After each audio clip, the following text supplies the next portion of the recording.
It's Dreamcasters time. Bill, how are you? I am just fine, Devo. How are you? I'm just good. I'm just good. I was doing what I do in between things, and I'm studying up on some YouTube things. I was looking at if I'm honest, I was studying up ignoring 6 warning signs of lymphoma. I love medical things. I watch Okay. medical videos all the time, and I literally could be a veterinarian because I watch all these procedures. I'm not a vet, but I really enjoy watching all their emergency surgeries and stuff like that. So in between, that's what I watch. Well, I watched the documentaries on In Search of Ancient Aliens and Oh, the that Tic Tac video. If you're familiar with that, not TikTok, but the Tic Tac, where that object was flying faster than the speed of sound, and no one could figure out how it was doing it, and the Navy pilot was watching it. I don't know if you've seen any of those things. uh-uh. So I spent a lot of my time figuring figuring out how to make contact with it. Because We I figure just I've got to be one of them. It's gotta be. You've got, of course, we're not sending you to Roswell, New Mexico anytime soon. Oh, I'd love to. That's one of my bucket list places. I have not been there. It's not. I'm in LA, so it's not out of reach. But yeah, I'm gonna take a look there, and I will report in full if they See, don't abduct me. that's a whole different Dreamcaster show. Yeah, That is so funny. I did not know that you were a UFO guy. you know, I love it because I completely understand that probably 95% of it is a hoax, or it's just a weather balloon or something. I understand that, but that 5% that we can't figure out, I find fascinating. I really do. I It mean, is. It truly is. I mean, my dad was always into UFOs and watched all the shows about it. Well, today you actually brought a really cool topic to the table. And when you say the word spreadsheet to me, I start speaking a different language. It sounds like Charlie Brown's teacher, spreadsheets, because people send things to me in the form of a spreadsheet, and it's just crazy. My brain can't look at them. I can't work Excel. I don't do that. But for a lot of people that work with numbers, a spreadsheet just literally outlines it that's in a way. exactly, yeah, that's exactly the point. And here we are sitting here with our faces, and it says Dreamcasters right on top of it, right? Yeah. So just reminding that we're not going too far off topic when we bring these things up. When I mention the concept of a spreadsheet, it's kind of my concept, and it's not. There's no copyright on it. You're welcome to. Your audience is welcome to use this. What I found really interesting is when you have somebody who is, let's just say, business minded, and they look at a spreadsheet and everything lines up and it makes sense. And if you look at a spreadsheet, you go left to right, you go up to down, there are totals, there are boxes, there are columns and rows, and all these things that make it very orderly. And you can track everything. You can track your time. You can track how much money you spent, resources if you're buying and selling products. And I was looking at that, and in my hypnosis practice, I started using that phrase. And I would say, well, if you have goals and dreams and kind of a target, what if we thought of it as inputting it into a spreadsheet? When you use a spreadsheet, like I said, those terms, columns, rows, entry, excuse me, you're entering this information. Yeah. What if, in order to get your dream, instead of having products or a total that would come out to be a dollar amount, what if it was joy? Now, I'll Oh, give you an example. A person who likes to work in the garden. Mm-hmm. Gardens can get expensive, right? Seeds, watering, uh, garden tools, everything that goes with it. You put that on a spreadsheet and you say, well, I drove back and forth to the nursery. I spent X amount of time doing this. It cost me this much. That bottom line would be, how much joy did that bring you? Most Mm. people I know, the joy far outweighs whatever cost, whatever time it took you to drive back and forth. Absolutely. Right? Absolutely. So what I try to do in my hypnosis practice is change their way of thinking about their dreams and just say, when we use the word worth, it so often is about money. What if we called it joy? What if the currency was happiness? Mm.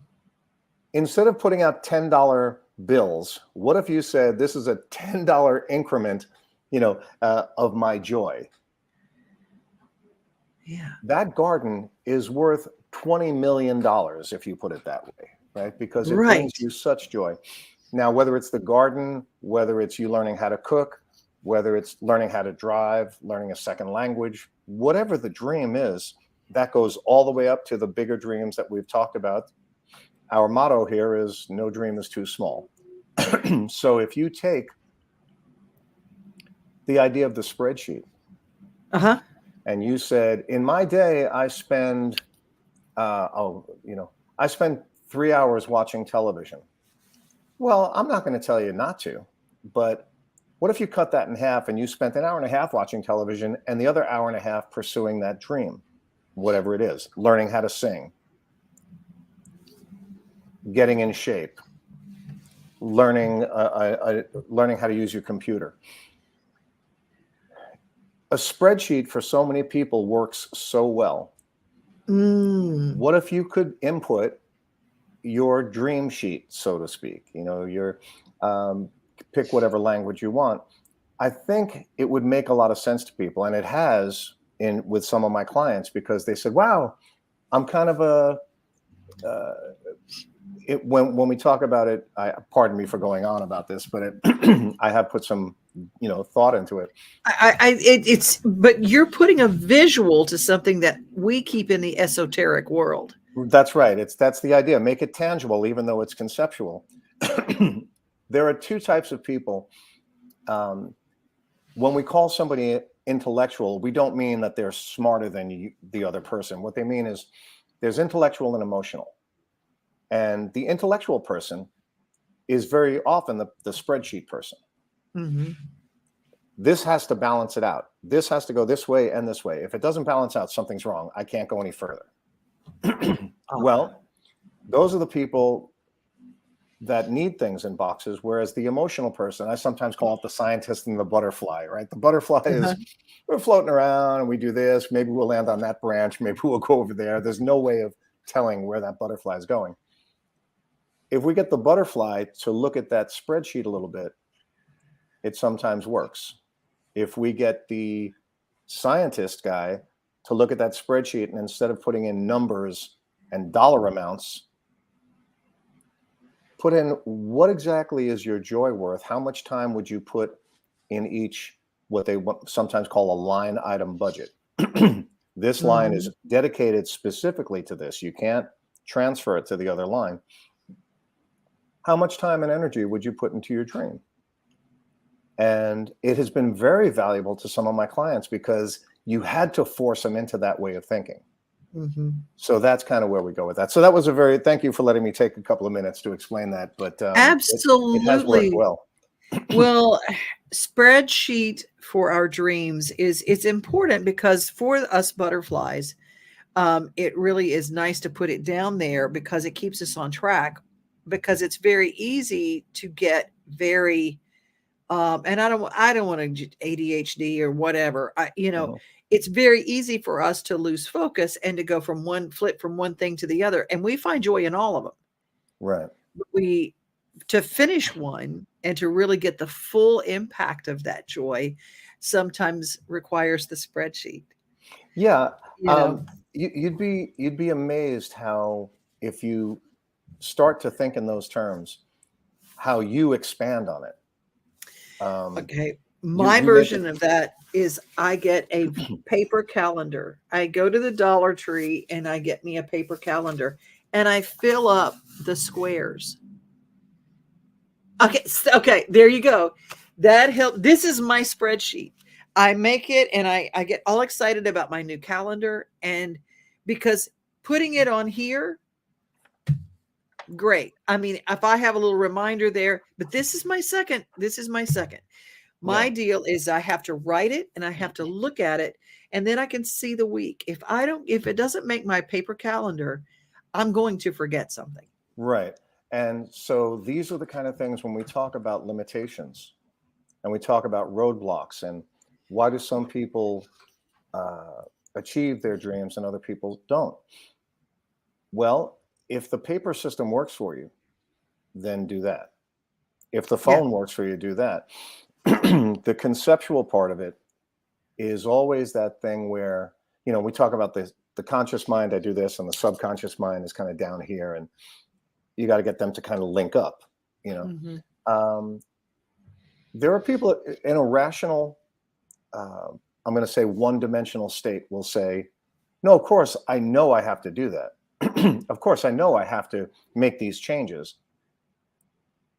But something down here is stopping them from making those changes. And when I give them a visual like this spreadsheet, you'd be surprised. I watch people in a certain state of trance, which is not as scary as it sounds. It's conversational. Yeah. And I'll be talking to them, and you watch them light up and you watch them breathe easier because they'll say, now I got it.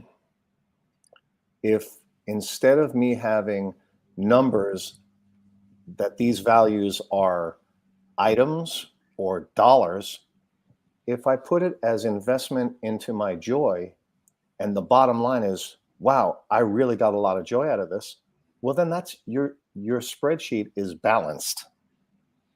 If you have joy, if you have happiness, um, it does work. That concept, it's a little tricky. None of this is necessarily easy, but it does work. You know, there we need tangibles to create our esoteric ethereal dreams because sometimes if you don't put action to something, it doesn't ever happen. We can sit and daydream all day long, and that's very, very nourishing. It's very important to sit in quiet and let our minds grow and think and create. People say, I'm not creative. Well, have you given yourself the space to be creative? Have you turned the television off? Have you gone to a quiet place and let yourself have that permission to do that? But we don't give ourselves permission to have joy until we finish the work, until all of our homework is done, until all of our, because I was raised by teachers, I was raised by people who are hardworking blue collar as well. And so it's like, okay, when we get all of our work done, then and only then can we do something fun. Right. And we Well, didn't get around to that fun very often. yeah. Now this is, I hadn't planned on saying this, and I'm just remembering it. This is one of these interesting. I got up really early this morning. I was out of the house before 5 a.m. Okay, and it is now whatever time it is, 10 my time. Uh-huh. Um, so this is just hours ago. I had to run down to kind of an early morning appointment. Halfway down there, I get a phone call saying it's canceled. Oh my. For me to turn around and come back in Los Angeles traffic is going to be a nightmare. It's going to be the seventh circle of hell. You don't really have to know about Los Angeles to understand. Everybody knows what the Hollywood Hills look like, right? So Uh-huh. I was in essentially a portion of what they call the Santa Monica Mountains, which is an extension of the Hollywood Hills.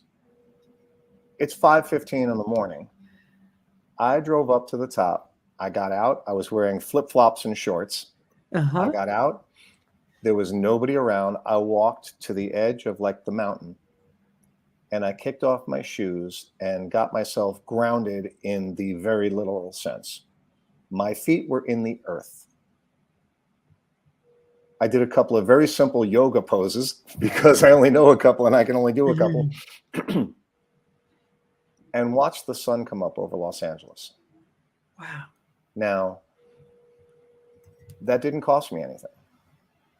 I didn't plan it, and it probably wouldn't have happened if my appointment were to go through. I'd be sitting in traffic for a while. I'd be doing that.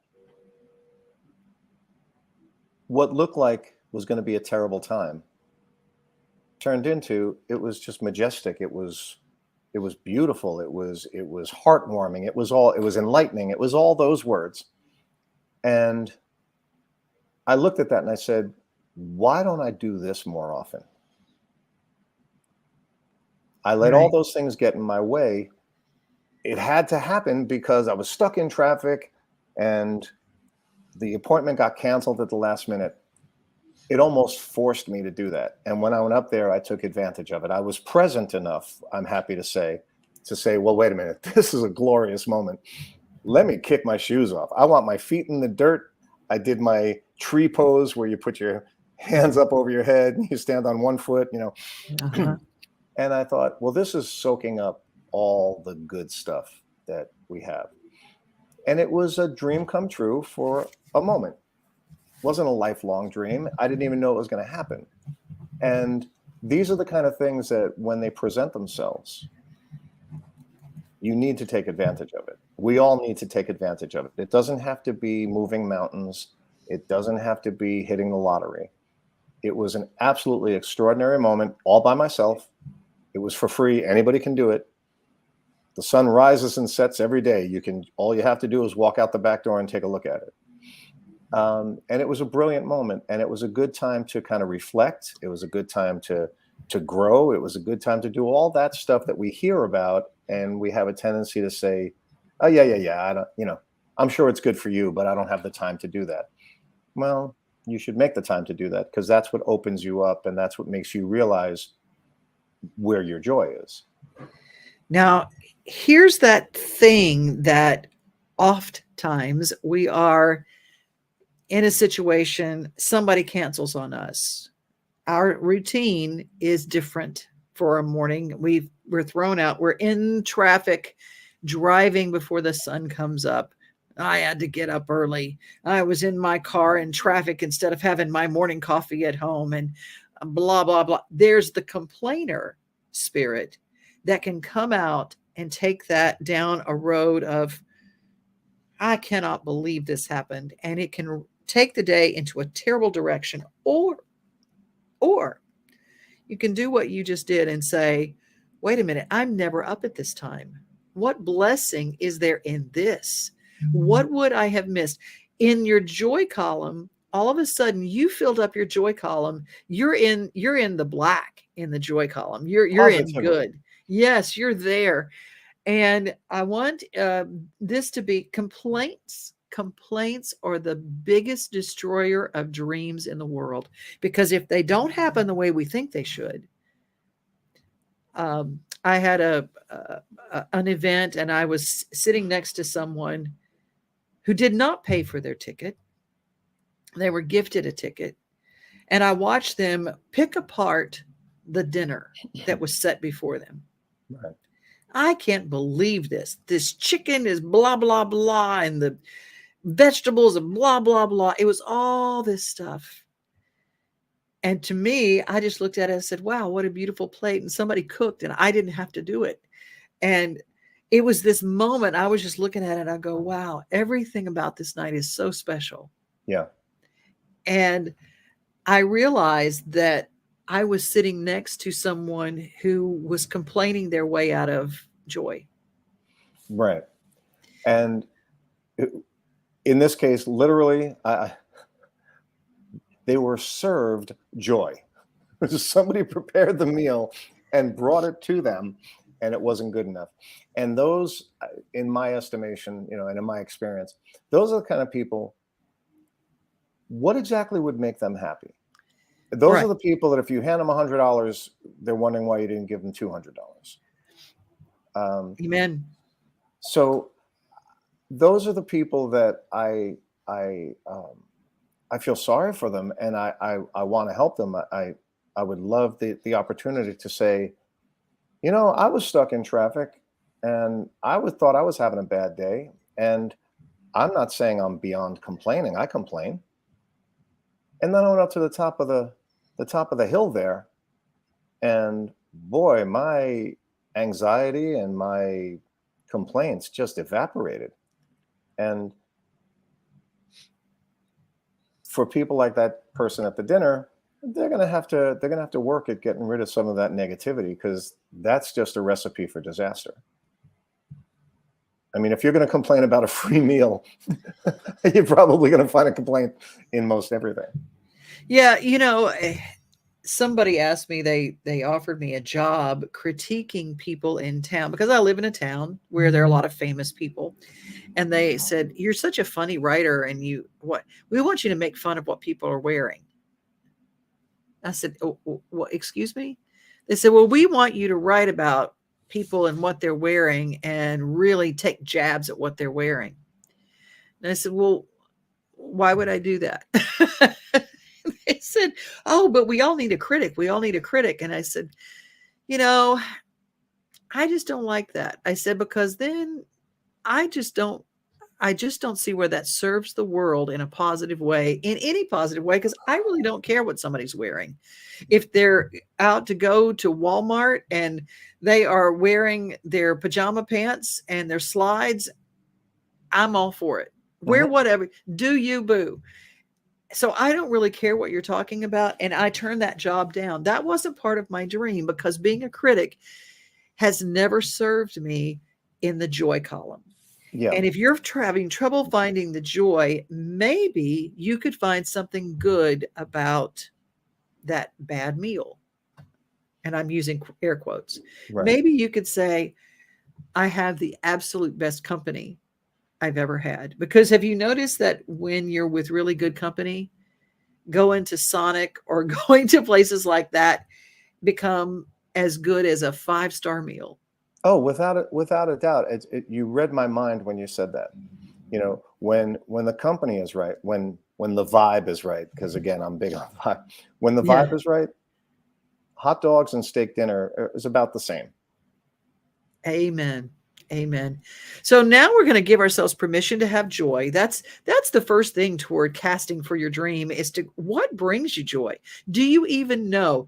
And I believe that the power of the pen is mightier than the sword, so to speak. If the power of the pen, write it down. Invest in a $1 notebook or a piece of paper or something, and write down some of the things that and I don't call them necessarily a bucket list. I just call it my dream list. I think these are some things that I would love to do, and put them down on paper and look at them every day. Read them, put your eyes on them every single day.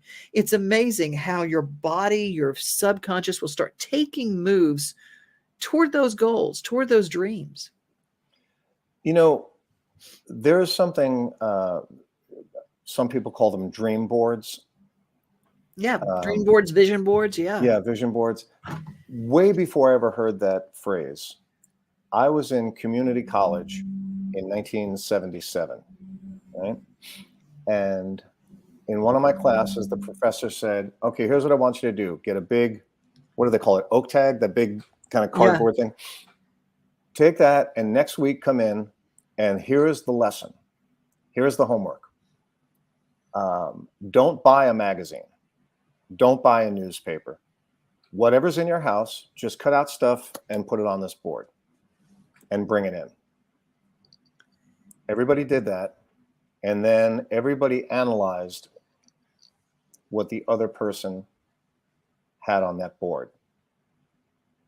They held up mine and they said, what do you think this says about this person?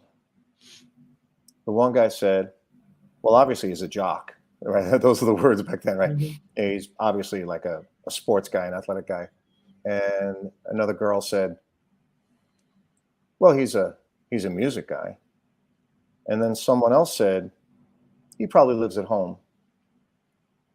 And I said, "Well, that's me." And that was all accurate. But how did you get that? Well, around my house, Sports Illustrated was what I was reading. I was 19 years old. And then, I had those catalogs coming from every guitar store in America. So if you asked me to go on my coffee table and grab a couple of magazines and cut stuff out, there were guitars and football and basketball. And then I said something about living home, and they said, well, you didn't put anything about like bigger ticket items. You didn't put anything about houses or goals or long-term stuff. Didn't seem like you were married. Didn't seem like you had your own place. And I realized how much of my environment was broadcasting who I was. And so when you have these kind of things, well, this is where you are right now. That wouldn't be a dream board. I guess it would be a static board, right? It wouldn't be a vision board. It would be a here and now board. There's nothing wrong with that. Yeah. Had you asked me then, now go put a board together on what you want in 5 years or what you want in 25 years, I don't think Sports Illustrated would have been in there. And these are the lessons that I think we all learn, hopefully we learn as we move on, because when you say write things down, yeah, that is so incredibly brilliant, because once you write it down, one of the keys to memorization is when you write it, you remember it 3 times easier, I think, and 3 times longer, even than typing it into a computer. Yeah. When you write it down, it brings it to life. That your dream suddenly makes sense. It's written down. You're reading it. You keep it on the coffee table. Put it on a refrigerator magnet so you see it every day. These are the things that you train your mind to do. It might not come so naturally, but you train your mind to do, and it's amazing the transformations you can have from that. I was able to audit a class with current college students, and I walked in with my notebook, and they walked in with nothing but a phone. Yeah. No pen, no paper, no nothing. And they're looking at me like I came in with, my pet dinosaur, and this is my therapy animal. And it was really funny. They said, well, we just will take notes in our phone. That doesn't stay in our head. I mean, no. I take notes in my phone too. If I want to write down what I'm going to get at the grocery store, I take down my note in the phone. It's easy. I mean, I can talk to my memo and it'll take it. But when you're talking about something as valuable as your dreams, as valuable as what you want to accomplish, writing them, reading them, tracing over the letters every single day is part of the manifesting of those things happening. And I don't know why it works the way it does. I don't know why our brain remembers it more. But remember the spelling words we used to write when we were kids? I will always remember how to spell anti-disestablishmentarianism because I had to write it as a spelling word. Yeah. Well, I'll give our audience a little treat here. This is something I do. I've been very fortunate to teach children, some of the underserved children in the Los Angeles area, basic music. I don't even teach them notes. I teach them songs. I play some guitar. I play some of their favorite songs, on speakers through the computer. And I'm dealing with anybody from 5 years old to sometimes 14 or 15 years old. So the attention span is completely different from one to the other. I have to do something to get their attention. So here's what I do. I play the alphabet game. I say, who can say the alphabet? Now, most of them can. They do it. I say, who can say it really fast? I take out my phone and I time them. Gets a little competitive. And then I get to the end of it and I say, now, who can say the alphabet backwards? And nobody can. And I'll say, but you use the alphabet every day. And you've recited the alphabet 1,000 times in your life, and you sing the little song that everybody sings with it. And I said, so nobody can do it backwards. At that moment, I have maybe 30% of the class paying attention to me. Some of them are on their phone. Some of them are falling asleep. Some of them are looking out the window. Some of them are speaking to each other. And I go, okay, here we go. Everybody ready? Here's the clock. We're going to time this. You ready? ZYXWVUTSRQPONMLKJHDFEDCBA. At that moment, I have everybody's attention. because I just said the alphabet backwards faster than they could say it forward. Now, that turns into the conversation about how did you do it? Well, you had to practice it. You had to put in the time. The interesting thing is that was imprinted in my mind, in my brain, in about 1971. I never did it for 30 years, and it came back like, as they say, riding a bicycle. So that's the power of memory, and that's the power of imprinting, and that's the power of repetition. And when you're talking about dreamcasting,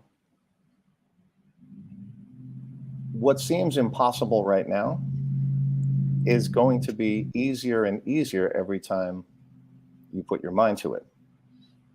So when you get to that moment where you say Z and you have to go through the whole alphabet, Y, X, it's drudgery. It's running in sand. It's horrible. And it's the same information that you have in your head that you've said a million times, but now you have to do it backwards and it's a whole different thing.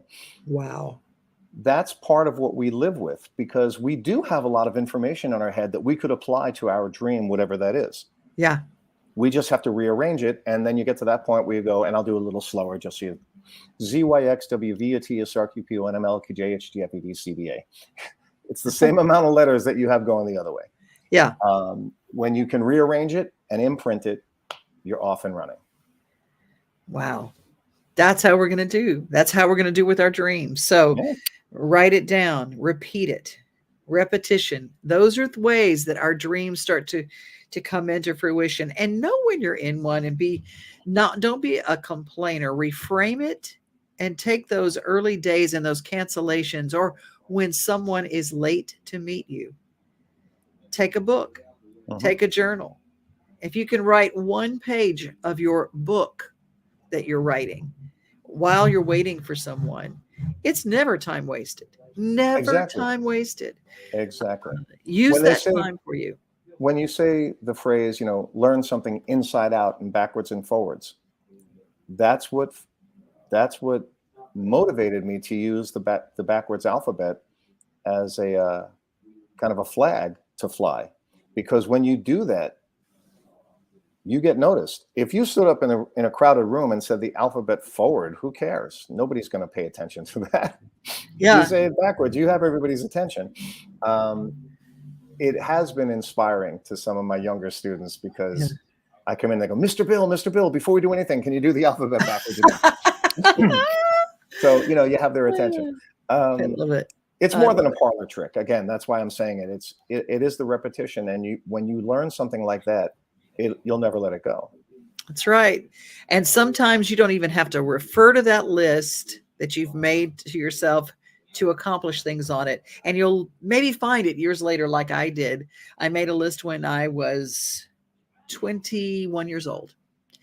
When I was 35, I found it.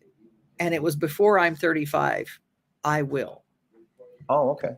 And I just found it. I said, oh my gosh, here's my before I'm 35 list. And I found it. I go, I have done everything on this list. I have done everything on this list except for one, and I'm not counting off that one thing.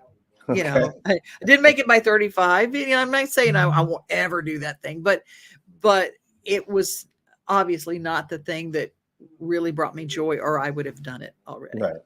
I would have done it already. Because sometimes when you're 21, you put things on your list that other people have told you should be on your list, Sure. And, Yeah. And again, your dreams can change.